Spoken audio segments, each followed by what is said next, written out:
Na wauliza Wakristo wale mnaosali Jumapili mbali na kanisa la Roma, kwa nini unasali siku ya Jumapili?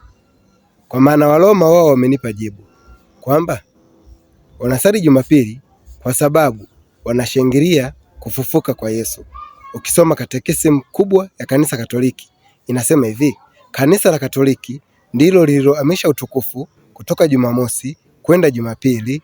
Lengo ni kushangilia kufufuka kwa Yesu. Au jibu wanalo, kwa sababu kanisa ndilo lililohamisha utukufu kutoka Jumamosi kwenda Jumapili. Lengo ni kushangilia kufufuka kwa Yesu.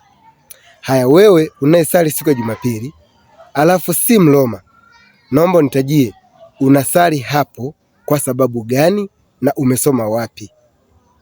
Tafadhali naomba jibu. Na ngoja nikuambie, na ukishindwa kunipa jibu la uliposoma, ujue ulipo umedanganywa. Chukua hatua.